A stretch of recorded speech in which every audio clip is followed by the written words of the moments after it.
The Gemara in Masechah Shabbos tells us that there are 3 levels to the mitzvah of lighting pine candles. Basic, a man lights for his household. Mahajin, which is the 2nd level, each person lights. And Mahajin Minahajin, which is the best of the best way to do it. It's just lighting and counting upward according to Beis Hillel, or counting downwards according to Beis Shammai. There are 2 reasons brought down for those machlokas between Beis Shammai and Beis Hillel. There are two things in which they argue. There are 2 reasons brought. Either we're supposed to light in accordance to the procession of days coming in or the days going out, which is one equal machlokas, or to light corresponding to the bull sacrifice, or that we go up and not down. Gemara brings down the 2 opinions on this matter. Beis Shammai says that we count down in nights alluding to the number of bulls that are sacrificed in the Mikdash Sukkos. There are offers starting from the 13 bulls on the first day, 12 on the second, and so on. Beis Hillel says that we count progressively in nights because we're supposed to go up in Kedusha and Kedusha holy acts. The same reason why we count up during Kedusha Omer. The concept that we only go up in Kedusha is universally accepted. Basically, like Beis Shammai did this also. Tosfos tells us that when we follow the highest level, Mahajin and Mahajin, not everyone in the household lights because you don't combine Mahajins. The reason is because anyone passing by a window could assume that the lights aren't corresponding to the nights, rather than not the people in the household. For example, let's say it's the 2nd night and there are 2 people in the household. If you combine Mahajins, you would have 4 candles, and the person would assume that there are 4 people lighting one night. You don't see the representation of the days to this, which is what Mahajin and Mahajin is supposed to be. You're supposed to be showing what days. The Rambam in Hilchos Chanukah comes to tell us that you should combine the 2 Mahajins, the amount of people in the household on the end days. For example, if you have 10 people in the household, you would have 10 candles on the first night, 20 on the second, and so on each 80 on the 8th night. However, how does the Rambam deal with the issue Tosfos raises? If you're lighting 20 on the 2nd night, a person might think that there are 20 people in the household lighting 1 each, rather than 10 people lighting 2 each. The Gemara brings down a story with 2 elders lighting, one doing like Beis Shammai, the other doing like Beis Hillel. The reasons they bring for their methods were that they were corresponding to the bull sacrifice, and because we go up in Kedusha. Why is the Gemara bringing the story? The Vilna Gaon says that Gemara is bringing down the story to show that we're going according to the 2nd set of reasons, not the first, of the days coming and going out. And it comes to show that you don't need to have your candles going in accordance to the days, which is why the Rambam says you should combine the Mahajins. However, Tosfos holds that you do need to go in accordance to the days because he learns that this is not the reason why the Gemara brings on the story. The Biur Halacha says in chapter 671, although we should not rely on this halacha, the purpose of the Gemara bringing down the story is to teach us something very important. Generally, when we have machlokas between Beis Hillel and Beis Shammai, we follow Beis Hillel.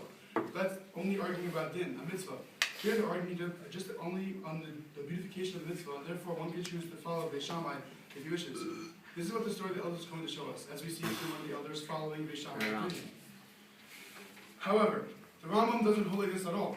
Rather, the story is coming to show that we don't light in correspondence to the days. I explained by Rav Shach and discovered by myself. He holds that it's not just machlokas in the beautification of the mitzvah. It's a different way to do the mitzvah altogether. When you beautify the mitzvah with esrog, you look for the nicest, cleanest esrog, but it's still the same fruit, and you still go through the same motions.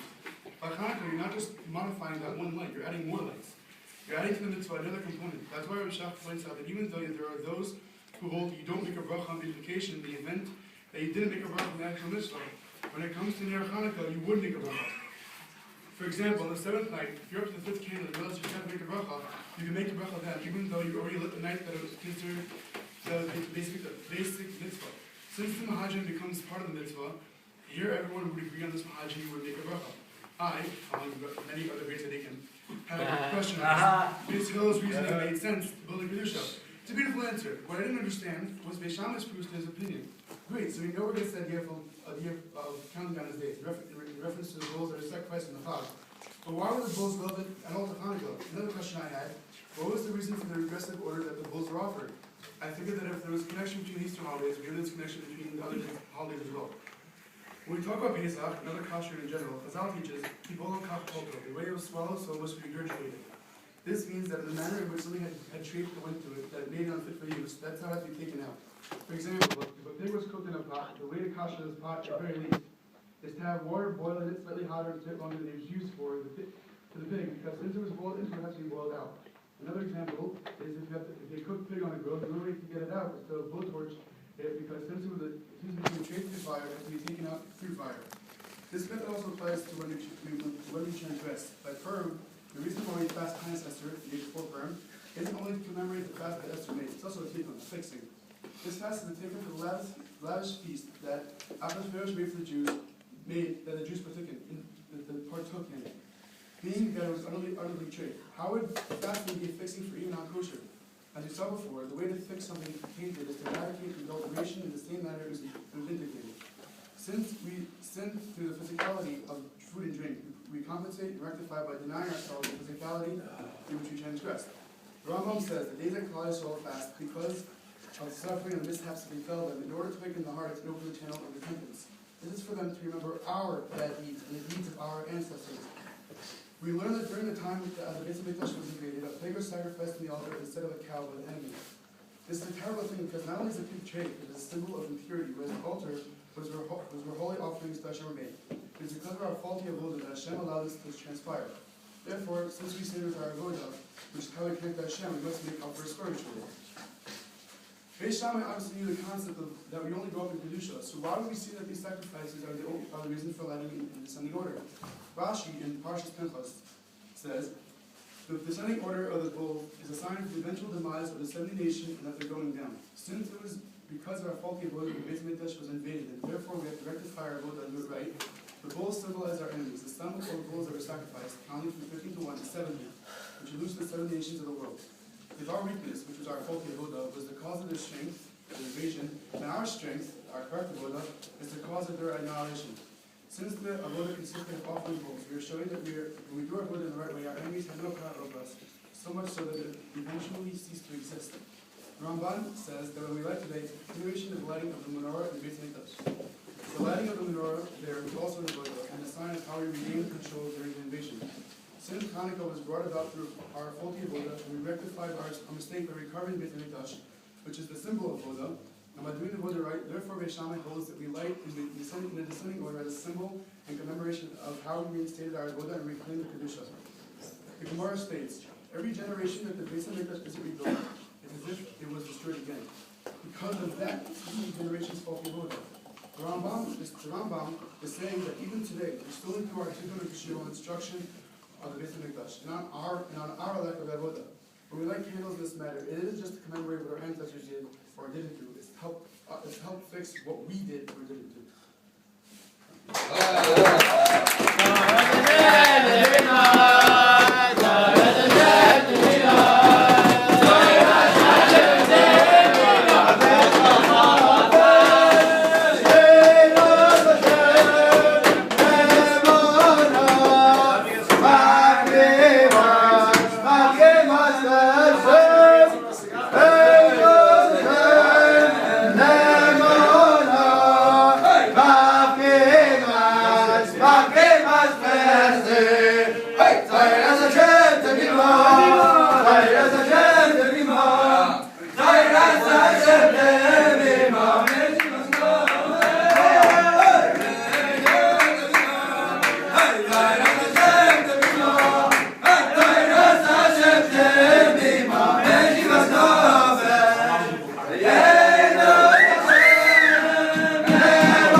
Crazy, like a child.